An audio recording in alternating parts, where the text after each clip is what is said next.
Olá, seja bem-vindo ao Medimos Plus. Eu sou Yakini Alojamento, o Malaman, e na nossa aula de Fisiologia 2 falaremos do transporte através das membranas celulares, concretamente da osmose e do transporte ativo. Como sempre, trago aqui o nosso caso e tentaremos perceber no fim dessa aula o que terá causado o excesso de sede e urina no nosso paciente diabético antes do tratamento com a insulina. Como conteúdo da nossa apresentação de hoje, falaremos da revisão da difusão, falaremos da osmose e pressão osmótica, assim como do transporte ativo primário e transporte ativo secundário. Bem, a difusão é o movimento de substância a favor do gradiente, seja o gradiente de concentração, gradiente elétrico ou gradiente de pressão. E esta difusão pode ser simples, diretamente na membrana por a substância lipossolúveis ou através de canais, ou uma difusão facilitada através de proteínas carregadoras a favor do gradiente. E a velocidade com que a difusão ocorre irá depender de 4 principais fatores, que é a lipossolubilidade, o gradiente de concentração, o tamanho da molécula e a polaridade da substância ou molécula a ser transportada. Porém, como vimos, esta difusão era de substância, ou seja, era a difusão de solutos. Como vimos nas aulas passadas, 60% do corpo humano é formado de líquidos e este líquido é basicamente a água. E hoje vamos ver como é que esta água se movimenta a nível do corpo. Então, hoje começamos com a osmose, e a osmose é a difusão da água numa membrana seletivamente permeável, ou seja, esta membrana é permeável à água, porém menos permeável para solutos como o íon sódio e o íon cloreto. Bem, temos aqui o nosso exemplo, temos uma membrana semipermeável, que é permeável à água e não permeável ao soluto. Porém, temos aqui uma grande concentração de solutos e aqui desse lado, como vimos, uma pequena concentração de solutos. Estes solutos, por difusão, não podem passar para o outro lado da membrana, pois esta membrana não é permeável para solutos. Então, o movimento aqui será da água, e este movimento da água irá denominar-se osmose, ou seja, a osmose vai ser o movimento da água do local de menor concentração de solutos para o local de maior concentração de solutos, ou seja, o local onde tiver mais água para o local onde tiver menos água, mas esse mais água ou menos água é em relação ao número de partículas, ou seja, ao soluto existente. A pressão osmótica vai ser a quantidade de pressão ou força necessária para interromper este movimento da água através da membrana semipermeável. Ou seja, normalmente a água tem que difundir-se deste lado onde tiver menos concentração de solutos para o local onde tiver maior concentração de solutos. Se aplicarmos uma pressão aqui, esta água não irá movimentar-se. E esta pressão osmótica é dada pelo número de partículas osmóticas, ou que sejam moléculas ou íons, por unidade de líquido, não é dado pelo número de massa das partículas. Como vimos, o movimento da água vai ser do local onde tiver menor concentração de solutos para o local de maior concentração de solutos. Como aumentar esta pressão? Ou seja, se nós aumentarmos o número de partículas osmóticas deste lado aqui, a água não movimentará para este lado, porque aumentaremos o número de partículas, e se igualarmos o número de solutos a este outro lado da membrana, a água não irá movimentar-se. Então, esta será a pressão osmótica, que é dada pelo número de partículas que tem a capacidade de barrar ou interromper a osmose. Esta pressão osmótica, dependendo da unidade de volume de água que estiver a ser usada, seja quilogramas ou litro, pode tomar o nome de osmolalidade ou osmolaridade. Ou seja, a osmolalidade será o número de partículas em relação ao 1 kg de água, e a osmolaridade será o número de partículas em relação a 1 litro de água. Porém, muitos livros usam a osmolaridade, que é mais fácil de calcular, de aplicar, que é mais no contexto. Porém, o correto seria usar a osmolalidade, mas a diferença de osmolalidade e osmolaridade é de cerca de menos de 1% e não é tanto assim. Bem, como vimos, a pressão osmótica é dada pelo número de partículas e não o número de massa. Vejamos um exemplo. A glicose, né, que tem esta fórmula química Se calcularmos o seu número de massa, veremos que ela tem 180 gramas. Porém, a glicose na água não se dissocia. Então, em termos de partícula, a glicose será uma partícula, pois ela não se dissocia em carbono, hidrogênio ou oxigênio, não. É glicose dentro da água, ainda continua com a mesma fórmula química. Então, são 180 gramas que equivalem a uma partícula. Então, é uma partícula osmoticamente ativa, ou seja, tem a capacidade de interromper o movimento da água. Porém, o cloreto de sódio, que tem esta fórmula química, tem como massa 58,5 gramas. E esta dissocia-se na água, dissocia-se em íon sódio e íon cloreto. Assim, esta dissociação forma duas partículas. Então, uma molécula de cloreto de sódio equivale a duas partículas osmoticamente ativas. E a pressão osmótica é dada pelo osmons, já que é o número de partículas osmoticamente ativas, e não é dada pelo número de gramas, como é o caso de dizermos 58 gramas, não. Nós dizemos 2 osmons. O osmol ele vai dar um valor decimal, 0,300, por exemplo. Para poder ter uma unidade de medida com um valor absoluto, usa-se esta conversão. Então, usa-se mais o 1000 osmol. Então, 1 osmol equivale a 1000 osmons.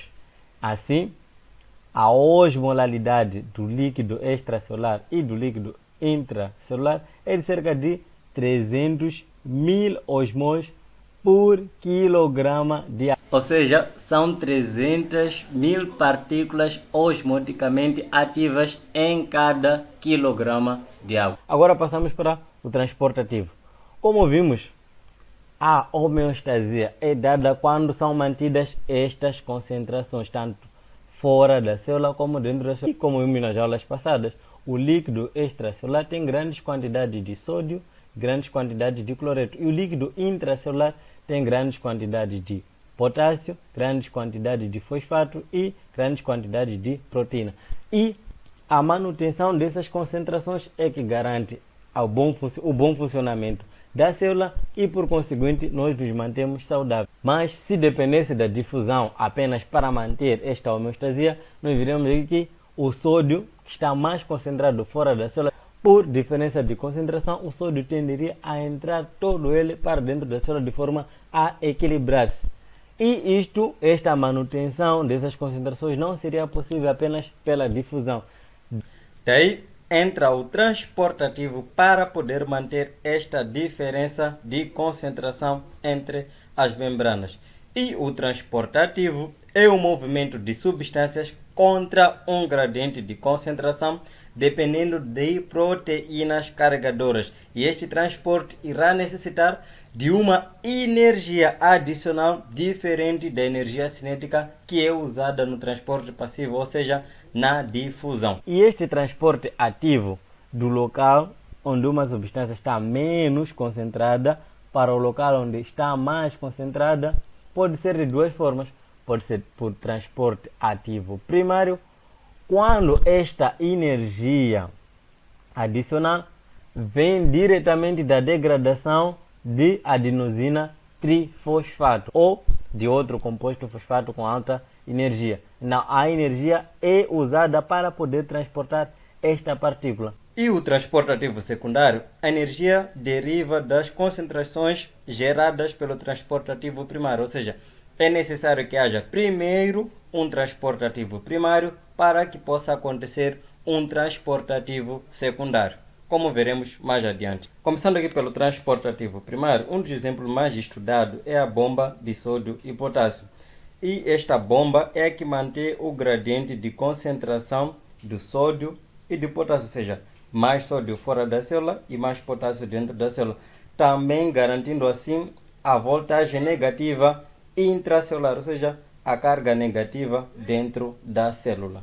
E esta bomba contém locais específicos para a ligação de certas substâncias. Então, ela vai conter dentro da célula, na porção do líquido intracelular, 3 locais receptores de sódio. E do lado do líquido extracelular, ela vai ter 2 locais para a ligação de potássio. E ainda dentro da célula, próximo do local onde tiverem os locais receptores para os 3 sódio, terá um local para a atividade da enzima ATPase, que irá degradar o ATP em ADP. Quando no interior da célula ligam-se 3 íons sódios e fora da célula ligam-se 2 íons potássio, entra em atividade a enzima ATPase, que degrada ATP em ADP, fazendo com que esta bomba retire 3 sódios para fora da célula e movimente 2 íons potássio para o interior da célula. Bem, é assim como a bomba de sódio e potássio funciona. Ela retira 3 íons de sódio para fora da célula e transporta 2 íons potássio para o interior da célula. E este transporte é importante porque vai controlar aquilo que é o volume celular. No interior da célula existem proteínas, existem os fosfatos que dão a carga negativa à célula. E assim, esta carga negativa faz com que haja uma atração de íons positivos. E esta movimentação de íons positivos poderia causar a osmose, ou seja, o movimento da água, e poder inchar a célula. Se por algum motivo a célula começar a inchar, então a atividade da bomba de sódio e potássio aumenta, retirando assim grandes quantidades de íons sódio, e onde vai o sódio ocorre a osmose, né, da água e diminui o volume celular. Outra importante função da bomba sódio e potássio é a natureza eletrogênica, ou seja, dar a carga negativa ao interior da célula. Como nós vimos, o interior da célula é negativo, o exterior é positivo. Então, a bomba de sódio e potássio, por transportar 3 sódios para fora e 2 potássio para dentro da célula, como nós vimos, se fizermos uma diferença, 3 menos 2 dá 1. Então, praticamente é uma partícula positiva que é retirada para fora sempre que a bomba de sódio e potássio funciona. Então, isto vai manter o interior negativo e o exterior positivo. Então, outro exemplo de transporte ativo primário é o transporte de íons cálcio e íons hidrogênio. Para o transporte de cálcio, existem bombas de cálcio. Na verdade, são 2 bombas. Uma a nível da membrana celular e outra nas organelas. Uma das organelas que tem a bomba de cálcio é o retículo sarcoplasmático do músculo e as mitocôndrias praticamente em todas as células. Estas também vão fazer o transporte ativo primário do cálcio. Então, esta bomba vai usar o ATP para poder transportar o cálcio, ou seja, degrada o ATP em ADP. E as bombas de íons hidrogênio, praticamente nas células parietais gástricas para a produção do ácido clorídrico e nas células intercaladas para a secreção de hidrogênio. Então, elas também vão usar o ATP para poderem retirar o hidrogênio de dentro da célula para o meio extracelular. Então, já no transporte ativo secundário, a energia não deriva da degradação do ATP em ADP, gerando um fosfato, mas sim ela vai depender das concentrações que serão geradas pelo transporte ativo primário. Ficou confuso? Vejamos. O transporte ativo primário do sódio irá criar um gradiente de concentração. E este gradiente de concentração vai gerar energia para a difusão do sódio do local onde estiver mais concentrado para o interior da célula. E esta difusão do sódio para o interior da célula pode arrastar consigo outras substâncias que estarão sendo transportadas secundariamente a este gradiente de concentração que primeiro foi gerado pela bomba de sódio e potássio. Ora, vejamos. A bomba retira 3 sódios para fora da célula e transporta 2 íons potássio para o interior da célula, ou seja, concentra mais o sódio aqui fora da célula e mais potássio no interior da célula. E como vimos na nossa aula de difusão, estas partículas irão chocar-se, criando uma energia cinética que irá fazer com que o sódio queira difundir-se para o interior da célula. Então, se existirem proteínas carregadoras para o sódio e para uma outra substância, então aí ocorrerá este transporte ativo secundário. Secundário a uma energia cinética que advém do transporte ativo primário. E esse transporte ativo secundário de uma outra substância que irá depender do sódio pode ser por cotransporte ou simporte, quando o sódio, ao ser transportado para o interior da célula, arrasta consigo na mesma direção, ou seja, do exterior para o interior, uma outra substância. Ou pode ser por contratransporte, em que o sódio adentra para o interior da célula e uma outra substância esse transportada pela mesma proteína carregadora no sentido oposto, ou seja, do interior da célula para o exterior da célula. Um dos grandes exemplos do cotransporte é a reabsorção e absorção de glicose e aminoácidos a nível das células renais, reabsorção, e do intestino, absorção. Ou seja, o sódio e a glicose, ou seja, o aminoácido, no exterior da célula, onde o sódio é mais concentrado e ele tenta difundir-se para o interior da célula, irão ligar-se a uns receptores a nível de uma proteína carregadora. E quando os dois estiverem ligados, ocorre a mudança de conformação dessa proteína, fazendo com que tanto a glicose assim como o sódio sejam transportados para o interior da célula. Outras substâncias que são transportadas por cotransporte são os íons cloreto, o íon iodo, o íon ferro, o íon e o urato. Bem, já o contratransporte, temos aqui um exemplo de contratransporte de cálcio e contratransporte de hidrogênio. O sódio, temos aqui o sódio em grandes concentrações no exterior da célula e o cálcio no interior da célula. Então eles ligam-se ambos de cada lado, o sódio no exterior e o cálcio no interior, à mesma proteína carregadora. Depois de os dois ligarem-se, ocorre mudança de conformação nesta proteína e o cálcio é retirado para fora e o sódio entra para o interior da célula, porque ele é quem gerou a energia para a difusão. O mesmo acontece para o hidrogênio. Até agora vimos o transporte em células individuais. Não, vamos ver o transporte ativo através de camadas celulares. Então temos aqui o sódio, seja ele no lumen, pode ser no lumen intestinal ou túbulos renais. Então ele, por estar em grandes concentrações neste lumen, ele difunde-se para o interior da célula. E a nível da membrana basolateral há bombas de sódio e potássio e que irão retirar este sódio para fora da célula. Como nós vimos, para manter a homeostase, o sódio tem que estar em grandes concentrações fora da célula. Então, ele é retirado para o interstício. E onde vai sódio, também vai água, já que nós vimos que o sódio é uma partícula osmoticamente ativa. E onde vai o sódio, ele arrasta consigo a água, porque tem essa capacidade de criar osmose. E dali, por difusão, essas substâncias, tanto o sódio e água, difundem-se para o tecido conjuntivo, ou seja, para o sangue e etc, etc. Aqui eu trago um resumo dos mecanismos de transporte, na verdade é da secreção de hormônios tiroideus, mas que eu achei que fosse um pouco mais abrangente para falar dos mecanismos de transporte. Então, vejamos aqui, há uma bomba de sódio e potássio. O que faz a bomba de sódio e potássio? Retira 3 sódio para fora e transporta 2 potássio para o interior da célula. E aqui irá gerar-se um gradiente de concentração de sódio que tenderá a difundir o sódio para o interior da célula. E nesta difusão do sódio para o interior da célula, há uma proteína transcarregadora aqui, que é o simporte de sódio e iodo.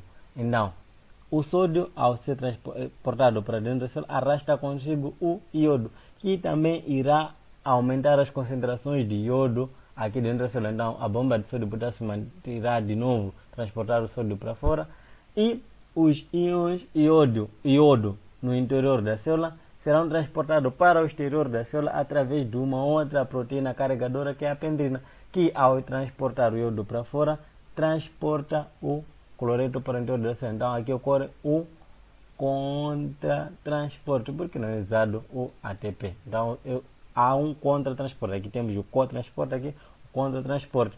E também, como nós vimos, uma das formas da célula poder ter nutrientes é através da pinocitose. Então, como vemos aqui, a pinocitose da tireoglobulina. Depois há aqui a difusão de T3 e T4 para todos. Então, como vimos, temos aqui a bomba de sódio e potássio, temos o cotransporte, temos o contratransporte, temos aqui a difusão, temos aqui a pinocitose e a a difusão de T3 e T4. Eu achei um pouco mais abrangente, por isso que eu trouxe para vocês, mas falaremos disso quando estivermos a falar do sistema endócrino. Solucionando o nosso caso, nós, como vimos, a glicose ela é reabsorvida através do cotransporte de sódio e glicose. E como vimos, essas duas substâncias, principalmente o sódio, ele irá ser retirado para o intestino e aumenta a osmolaridade do líquido extracelular. E o aumento da osmolaridade do líquido extracelular vai ativar o centro da sede e a pessoa terá uma sede excessiva.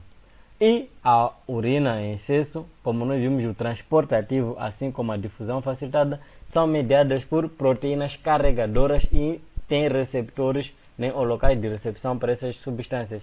E apresentam um transporte máximo, que quando atingido esse transporte máximo, nenhuma outra substância é transportada, ou por difusão, seja por transporte ativo.